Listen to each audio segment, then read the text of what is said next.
Ada seorang ibu yang sedang menghadapi masalah cukup berat dalam hidupnya. Di tengah kebingungan apa yang harus dibuat, dia memutuskan untuk pergi mengunjungi gereja-gereja yang ada di kotanya dan berdoa di depan altar agar Tuhan membantunya menyelesaikan masalahnya itu. Sejak pagi dia telah keluar rumah dan mulai mengunjungi gereja-gereja satu demi satu. Di dalamnya, dengan kusyuk ia berdoa di depan altar. Karena ada cukup banyak gereja dalam kota itu, dia pun baru kembali ke rumahnya pada malam hari. Hari pertama berlalu, belum ada tanda-tanda dari Tuhan. Namun ia tidak patah semangat. Keesokan harinya dia tetap melakukan hal yang sama untuk kedua kalinya. Namun belum juga ada jawaban. Hari ketiga, dia melakukan lagi hal yang sama dan juga belum ada jawaban. Demikian juga hari yang keempat. Di hari yang kelima, saat sedang berdoa di sebuah gereja, seorang pastor menghampirinya dan menyapanya. "Bu, sudah 5 hari ini saya melihat ibu terus ke gereja dan berdoa dengan kusyuk di depan altar. Ada yang bisa saya bantu?" Sang ibu berkata, "Ya pastor, saya sedang menghadapi masalah yang cukup besar. Sudah 5 hari ini saya mengunjungi semua gereja di kota ini untuk berdoa agar Tuhan membantu saya menyelesaikan masalah ini. Pagi-pagi saya sudah keluar dari rumah dan baru pulang ke rumah pada malam hari. Tapi kok sampai hari ini masalah saya belum juga selesai?" Jika Anda jadi sang pastor, kira-kira apa jawaban Anda?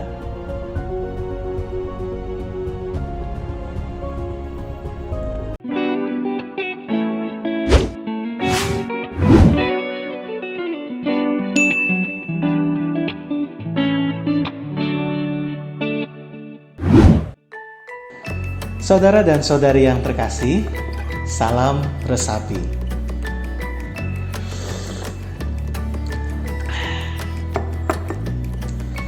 Banyak orang berpikir bahwa dengan berdoa, mereka menyerahkan masalah hidup mereka kepada Tuhan, dan Tuhan pasti take over, ambil alih semua masalah hidup mereka.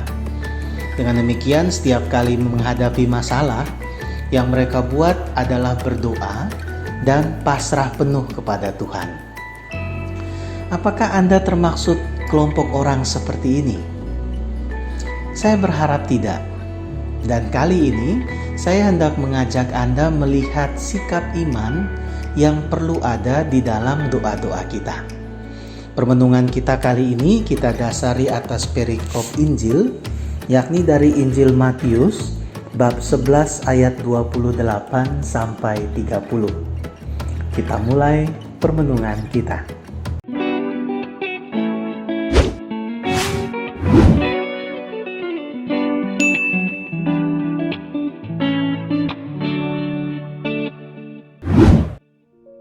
Saya yakin Anda sudah sering mendengar perikop ini, juga sudah sering mendengar renungan-renungan yang dibuat atasnya. Bunyinya seperti ini: "Marilah kepadaku semua yang letih lesu dan berbeban berat. Aku akan memberikan kelegaan padamu. Pikulah kuk yang kupasang dan belajarlah padaku, karena aku lemah lembut dan rendah hati, dan jiwamu akan mendapat ketenangan. Sebab kuk yang kupasang itu enak, dan bebanku pun ringan." Kalau perikop ini kita hubungkan dengan pandangan orang-orang tadi yang berpikir bahwa dengan berdoa mereka menyerahkan masalah mereka kepada Tuhan, dan Tuhan pasti ambil alih masalah mereka sehingga mereka hanya tinggal pasrah penuh kepada Tuhan, maka saya yakin kita akan menyimpulkan bahwa pandangan itu keliru. Jelas sekali dalam perikop ini bahwa Allah tidak akan mengambil alih masalah hidup manusia. Allah memang berkata akan memberikan kelegaan kepada orang-orang yang berbeban berat yang mau datang kepadanya. Tetapi kelegaan yang dimaksudkan di sini bukanlah kelegaan dalam arti masalah itu diambil dari manusia. Malah kalau kita simak baik-baik, Allah justru memberi sebuah pikulan baru, yakni kuk kepada manusia supaya manusia belajar daripadanya. Menarik memang kalau kita melihat tentang kuk. Kuk adalah alat yang dipakai untuk memungkinkan kerjasama antara petani dengan binatang pembajak atau binatang pembawa beban, biasanya sapi atau kerbau.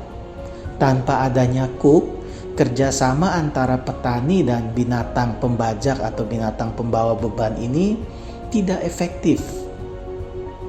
Kita mungkin bisa membayangkannya seperti ini. Misalnya dalam konteks membajak tanah. Ini lahan yang harus dibajak, lalu kita membawa sapi ke lahan ini.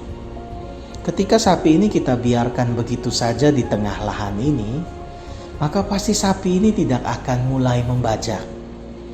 Yang dia lakukan adalah kalau di situ ada rumput, maka dia akan makan rumput.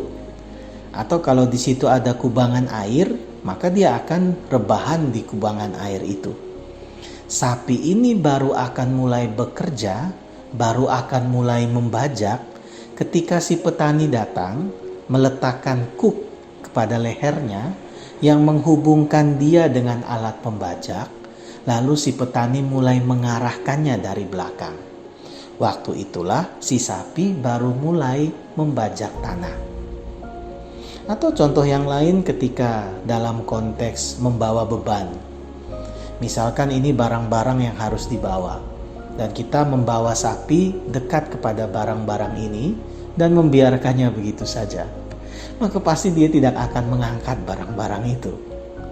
Dia baru akan mulai mengangkut barang-barang itu, membawa barang-barang itu ketika petani datang meletakkan kuk pada lehernya yang menghubungkannya dengan kereta beban, menaikkan barang-barang ke dalam beban dan mengarahkannya dari belakang. Ketika itu baru sapi akan melakukan tugasnya. Saudara dan saudari yang terkasih, perumpamaan ini indah sekali karena sangat konkret menggambarkan keadaan hidup kita. Kita juga pasti sering mengalami pengalaman seperti ini.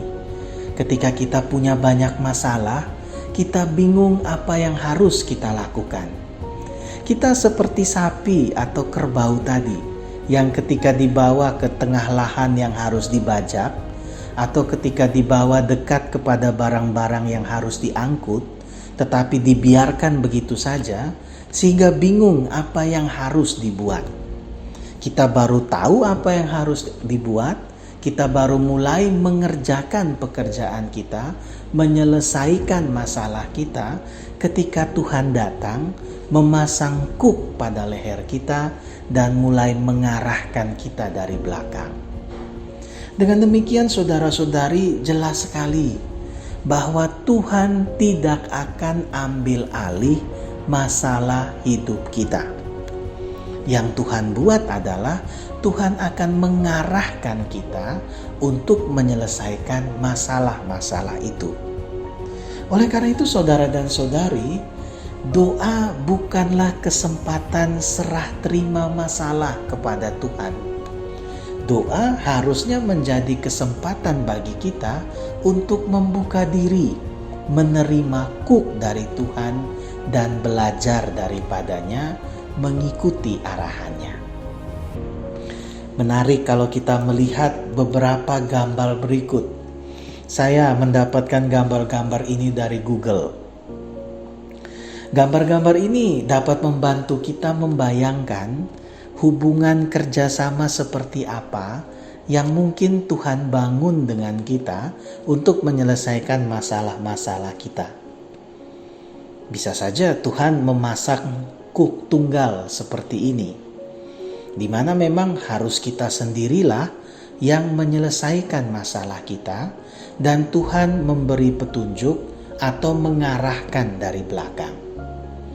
Atau bisa juga Tuhan memasang kuk ganda, dalam arti Tuhan memilih atau mengutus orang lain untuk datang bersama-sama dengan kita menyelesaikan masalah kita, dan Tuhan tetap membimbing atau mengarahkan dari belakang. Intinya saudara dan saudari, kita perlu ingat 3 hal berikut. Yang pertama, berhentilah berpikir bahwa Allah lah yang akan menyelesaikan masalah hidup kita, sehingga kita hanya tinggal pasrah atau berdoa saja kepadanya. Kita harus berpikir bahwa kita harus bekerja sama dengan Allah dalam menyelesaikan masalah-masalah hidup kita. Oleh karena itu, selain berdoa, kita juga harus berusaha. Itu yang pertama. Yang kedua, doa jangan hanya menjadi kesempatan untuk menyampaikan kebutuhan atau masalah-masalah kita kepada Tuhan. Doa juga harus menjadi kesempatan bagi kita membuka diri, menerima kuk dari Tuhan dan belajar daripadanya. Oleh karena itu kita harus juga mempraktekkan doa hening, doa tanpa kata-kata. Datang ke hadapan Tuhan dalam situasi hening untuk mendengarkan apa kata Tuhan kepada kita. Bisa saja Tuhan berbicara kepada kita melalui suara hati kita. Mungkin mengarahkan kita untuk mengoreksi diri kita. Karena bisa jadi masalah yang sedang kita hadapi berasal dari sikap yang salah dalam diri kita. Itu bisa saja terjadi. Atau mungkin juga Allah berbicara kepada kita melalui suara hati kita untuk menunjukkan kepada kita solusi apa yang harus kita buat untuk mengatasi masalah-masalah kita itu. Singkatnya, doa tidak selalu berarti kita berbicara. Doa juga harus berarti kita mendengarkan. Itu hal yang kedua. Hal yang ketiga, bukan tidak mungkin Allah mengirimkan orang-orang tertentu untuk membantu kita menyelesaikan masalah kita. Oleh karena itu, terbukalah jika saat kita punya masalah, ada saudara atau saudari yang datang untuk menasihati, untuk memberi masukan kepada kita, karena bisa jadi mereka adalah utusan Tuhan. Kita sering begitu mudah menerima bantuan dari orang lain jika bantuan itu berbentuk materi, berbentuk barang, berbentuk uang. Tetapi kita susah menerima bantuan orang lain dalam bentuk non-materi, teguran, masukan, nasihat, atau kritikan. Mungkin karena kita gengsi. Tetapi marilah belajar untuk terbuka menerima nasihat, menerima masukan ketika kita sedang menghadapi masalah, karena bisa jadi mereka adalah utusan Tuhan untuk kita. Nah, saudara dan saudari, sekian dulu perjumpaan kita kali ini. Salam sehat untuk Anda semua. Tuhan memberkati.